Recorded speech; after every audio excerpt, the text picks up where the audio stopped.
Assalamualaikum warahmatullahi wabarakatuh. Alhamdulillahirabbil alamin. Wassalatu wassalamu ala asrofil anbiya'i wal mursalin wa ala alihi washabihi ajmain. Asyhadu an la ilaha illallah wa asyhadu anna sayyidana Muhammadan abduhu wa rasuluh. Qala Allah ta'ala fi kitabil karim. A'udzu billahi minasyaitonir rajim. Bismillahirrahmanirrahim. Ya ayyuhalladzina amanu kutiba alaikumusyamu kama kutiba alal ladzina min qablikum la'allakum tattaqun. Shadaqallahul azim. Anak-anakku sekalian yang Bapak cintai dan Bapak banggakan, marilah kita bersama-sama memanjatkan segala puji dan syukur kita kehadirat Allah Subhanahu wa taala. Saat ini Allah telah menakdirkan kita masuk ke dalam sebuah tarbiyah, pendidikan atau pelatihan yang dinamakan puasa, atau dalam bahasa Al-Qur'annya adalah saum. Perintah puasa atau saum telah tercantum di dalam Al-Quran Karim, surat Al-Baqarah ayat 183 yang berbunyi, A'udzu billahi minasyaitonir rajim. Bismillahirrahmanirrahim. Ya ayyuhalladzina amanu kutiba alaikumussyam kama kutiba alal ladzina min qablikum la'allakum tattaqun.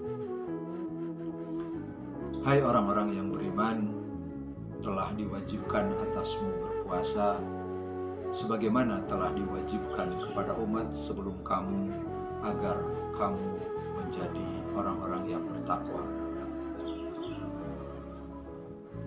Kalau kita mau menelusuri tentang makna dari ayat tersebut, itu terbagi ke dalam beberapa bagian ayat tersebut. Ya ayyuhalladzina amanu, hai orang-orang yang beriman. Kemudian yang berikutnya, kutiba alaikumussyam, telah diwajibkan kepada kamu berpuasa. Kemudian bagian selanjutnya,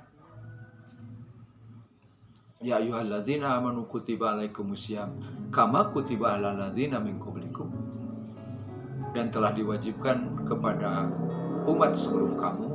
Kemudian bagian yang terakhir, la'allakum tattaqun.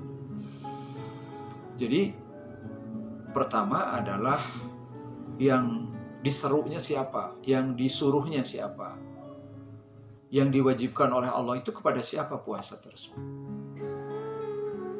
Tentunya kalau menurut arti dari ayat tersebut, ya ayyuhalladzina amanu, hai orang-orang yang beriman, berarti kepada orang yang beriman. Kemudian yang berikutnya, sebetulnya puasa itu telah diwajibkan juga kepada umat sebelum kamu. Nah, siapa saja dulu yang telah diwajibkan oleh Allah puasa? Puasanya seperti apa? Dan seterusnya. Kemudian yang berikutnya, kepada umat sebelum kamu, kemudian supaya kamu menjadi orang yang bertakwa. Nah, berarti tujuan puasa itu adalah supaya menjadi orang yang bertakwa.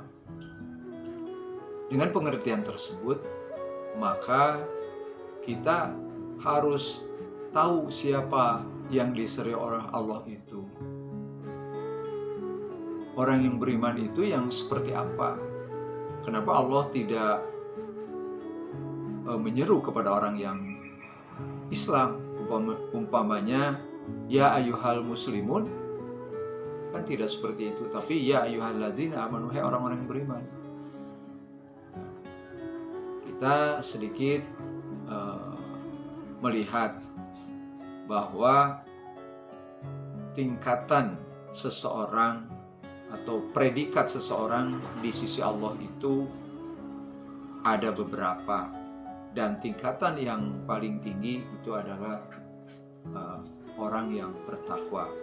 Inna akramakum indallahi atqakum. Orang yang paling mulia di sisi Allah adalah orang yang bertakwa. Dia artinya bahwa akan mengangkat seseorang yang predikatnya beriman menjadi orang yang bertakwa. Orang yang beriman itu yang seperti apa? Orang yang beriman itu adalah orang yang terbetik dalam hatinya beriman kepada Allah, diungkapkan dengan lisan dan dibuktikan dengan amal perbuatan. Nah, orang-orang yang berimanlah yang akan mampu melaksanakan kewajiban melaksanakan saum atau puasa sebagaimana tercantum di dalam surat Al-Baqarah ayat 183 tadi. Nah, mereka akan diangkat oleh Allah Subhanahu wa taala dari mukmin atau seorang Islam yang beriman dan diangkat menjadi mutakin atau orang-orang yang bertakwa. Sementara dalam tingkatannya, satu adalah muslim yaitu orang Islam, kedua adalah mukmin orang yang beriman, ketiga adalah muhsin orang yang ihsan, dan yang keempat adalah muklis orang-orang yang ikhlas, dan yang kelima sebagai tingkatan terakhir adalah mutakin orang yang bertakwa.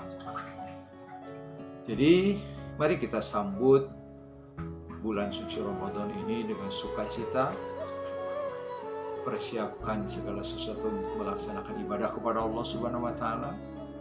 Selain dari ibadah saum sebagai ibadah pokok, juga melaksanakan ibadah-ibadah yang lainnya yang jaminan dari Allah Subhanahu wa taala akan diberikan pahala yang begitu luar biasa, akan diberikan ganjaran yang besarnya di luar dari bulan-bulan selain dari bulan Ramadan. Mudah-mudahan kita dalam melaksanakan ibadah saum Ramadan dan ibadah-ibadah yang lainnya diberi kekuatan, diberi kesabaran, dan juga mudah-mudahan kita semua diberi kesehatan lahir batin oleh Allah Subhanahu wa taala, dihindarkan dari segala bencana, dan mudah-mudahan hasil dari ibadah saum yang dilakukan mampu mengangkat derajat kita dari orang-orang yang beriman menjadi orang-orang yang bertakwa. Amin ya Allah ya rabbal alamin. Wabillahi taufiq wal hidayah. Assalamualaikum warahmatullahi wabarakatuh.